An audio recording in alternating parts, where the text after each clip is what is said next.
استخارے کا صحیح طریق کیا ہے؟ بسم اللہ الرحمن الرحیم۔ استخارہ عربی زبان کا لفظ ہے اور اس کا مطلب ہے، جس طرح اس کے لفظوں سے خیر سے نکلا ہے، اور مطلب یہ ہے کہ خیر طلب کرنا، خیر چاہنا، جیسے غفارہ بخش دیا جی، اور استغفارہ بخشش طلب کی، اسی طرح یہ ہے کہ خیر طلب کرنا۔ اب جو احادیث کی مستند کتب ہیں ان پہ اگر ہم نظر ڈالتے ہیں تو اس میں استخارہ کے متعلق جو مختلف حضور صلی اللہ علیہ وسلم کے ارشادات، آپ کی سنت، آپ کا طریق ملتا ہے۔ اس کا خلاصہ یہ ہے کہ حضور صلی اللہ علیہ وسلم اس پہ بہت اس کی تاکید فرمایا کرتے تھے، اور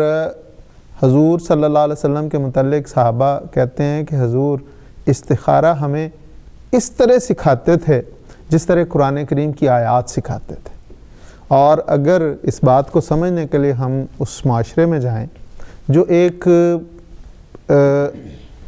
لا علم معاشرہ تھا، جس کا علمی معیار بہت کم تھا، اور حضور صلی اللہ علیہ وسلم پر جو قرآن کریم کا نزول ہوتا تھا تو حضور کاتبین وحی کے ذریعے لکھواتے اور صحابہ کو یاد کرواتے، ان کو بتاتے، اور صحابہ اس کو کثرت سے اپنی نمازوں میں پڑھتے، اٹھتے بیٹھتے تو یہ طریق قرآن کریم کی آیات کو یاد رکھنے کے لیے حضور صلی اللہ علیہ وسلم نے اپنایا۔ صحابہ کہتے ہیں اسی طرح حضور استخارہ ہمیں سکھایا کرتے تھے کہ اتنی اہم چیز تھی۔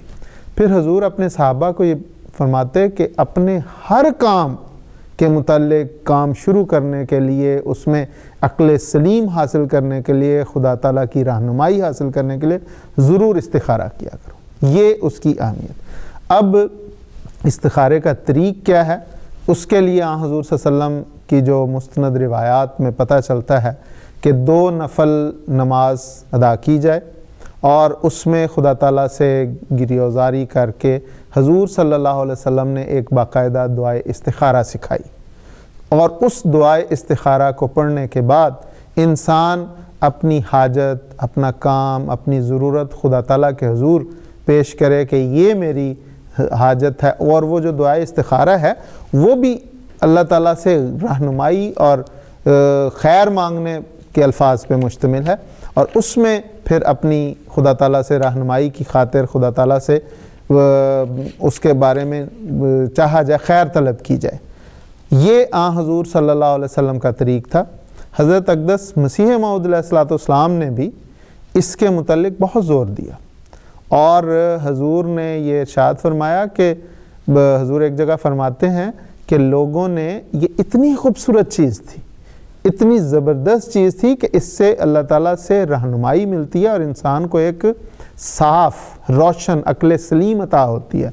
اور اس سے اس کے کام میں برکت پڑتی ہے، لیکن لوگوں نے اس کو چھوڑ دیا ہے۔ لوگ اپنے علم پہ نازاں ہوتے ہیں، اس پہ بھروسہ کر لیتے ہیں، اور کام بغیر استخارے کے شروع کر دیتے ہیں، حالانکہ جو کام اللہ تعالیٰ سے خیر طلب کر کے شروع کیا جائے وہ برکتوں سے بھر جاتا ہے، لیکن لوگ سمجھتے ہیں کیا ضرورت ہے۔ تو حضور نے فرمایا کہ یہ استخارہ، ایک اور اس میں بات حضور نے یہ بیان کی کہ یہ دراصل حضور صلی اللہ علیہ وسلم نے یہ جو استخارے کا طریق ہمیں عطا کیا تھا، اپنے صحابہ کو سکھایا تھا، یہ ان بد رسوم کے متبادل تھا، ان بد رسوم کے سے کیا نعم البدل تھا جو اس سے پہلے زمانہ جاہلیت میں لوگ کوئی کام شروع کرنے سے پہلے وہ کرے نکالتے تھے، وہ تیروں سے فال لیتے تھے، مشرکانہ جو رسومات تھی جیسے فال نکالتے تھے، تو اس کو ختم کر کے حضور نے یہ طریق بتایا کہ اصل تو رہنما ذات خدا کی ہے، اس سے رہنمائی حاصل کرو۔ اور حضور فرماتے ہیں کہ اس دور میں آ کے چونکہ یہاں پہ لوگ اپنے آپ کو بڑا عالم سمجھتے ہیں، اس لیے انہوں نے اس کو چھوڑ دیا ہے، اور اس اہم جو طریق ہے اس کو چھوڑ کے اپنے علم پہ نازاں ہو کے کام شروع کر دیتے ہیں، اور پھر اس پہ وہ نقصان اٹھاتے ہیں۔ تو یہ خلاصہ ہے استخارے کا، اور طریق میں نے بتا دیا اور اس کی اہمیت بتا دی، یہ ہے اس کی چیز جس پہ حضور صلی اللہ علیہ وسلم نے بڑا زور دیا۔ جی بالکل خضا۔ اور ایک جو ہے سیدنا حضرت اقدس مسیح موعود علیہ السلام سے ایک مرتبہ یہ سوال کیا گیا کہ استخارے کے متعلق کی، تو حضور نے فرمایا کہ استخارے کے لیے انسان، جیسے آپ نے بیان کیا کہ 2 نفل پڑھے، اس میں چونکہ کسی قدر تشریح ہے، میں چاہتا ہوں یا اور جو ہے وضاحت بھی ہے کہ وہ بھی ساتھ شامل ہو جائے. تو حضور نے ان کو بتایا استخارہ کرنے والوں کو کہ اول رکعت میں سورہ قل یا ایھا الکافرون، سورہ الکافرون پڑھ لے، اور دوسری میں قل ھو اللہ.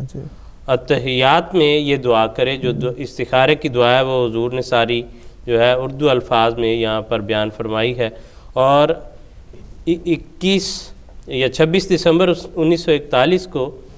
حضرت مولوی شیر علی صاحب رضی اللہ تعالیٰ عنہ نے جلسہ سالانہ پر مسیح علیہ السلام کی دعاؤں کے متعلق ایک مضمون پڑھا تھا. اس مضمون میں حضرت مولوی شیر علی صاحب نے یہ بیان فرمایا کہ حضور کا یہ طریق تھا کہ ہر کام سے پہلے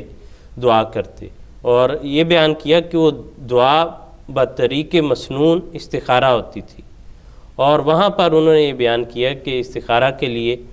یعنی وقت کے لحاظ سے بھی کوئی پوچھ سکتا ہے کہ جی کس وقت کیا جائے، تو انہوں نے یہ کہا کہ جس وقت انسان چاہے کر سکتا ہے، اور بالعموم اگر رات کے وقت انسان کرے اور اس طرح سے 2 نفل پڑھ کے دعائے استخارہ کے بعد جو ہے انسان اپنی حاجت بیان کرے، اور پھر بہتر ہے کہ وہ سو جائے، عام باتوں وغیرہ مشغول نہ ہو. تو اللہ تعالیٰ سے خیر طلب کرنا. اور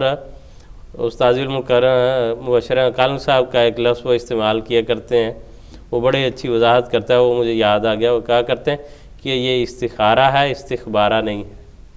کہ خبر حاصل کرنے کا جو مفہوم لوگوں نے لے لیا ہے کہ استخارہ کریں، اس کے نتیجے میں ضرور کوئی خواب آئے گی، وہ کشفاً بتایا جائے گا، الہاماً بتایا جائے گا، یہ ضروری نہیں ہے. اگر اس سے یہی مراد ہوتا تو اس کا نام استخبارہ ہونا چاہیے تھا، استخارہ نہ ہوتا. تو یہ طلب خیر ہے. اور جیسا خان صاحب آپ نے ذکر فرمایا کہ مسیح علیہ السلام نے اس کو بڑے اچھے طریق سے واضح کر دیا کہ عقل سلیم ان کاموں کو کیسے کرنا چاہیے. انسان استخارہ تو اپنے کسی کام کے لیے، اپنی کسی اہم چیز کے لیے کرتا ہے کہ اس کو میں کروں تو کیسے کروں، اور اس کے کیا نتائج ہوں گے، میرے لیے اچھا ہے یا برا ہے. تو اگر اللہ تعالیٰ سے دعا کر کے کرے تو اللہ تعالیٰ انسان کو وہ عقل بھی دے دیتا ہے کہ جس کے ذریعے عطا ہوتی ہے اس کے نتیجے میں. اور مسیح علیہ السلام نے بالکل جو آپ نے بیان فرمایا، حضور نے فرمایا کہ استخارہ جو ہے اس کے نتیجے میں جو ہے اگر تو وہ کام انسان کے لیے اچھا ہے تو اللہ تعالیٰ اس کے دل کو کھول دے گا اس کے لیے، اور اگر اس کے لیے اچھا نہیں ہے تو اس کے دل میں قبض کی ایک حالت ہوگی. اور حضور نے بڑا پیارا فرمایا کہ دل جو ہے وہ انسان کے ہاتھوں کی طرح نہیں کہ وہ جب چاہے اس کو حرکت دے لے.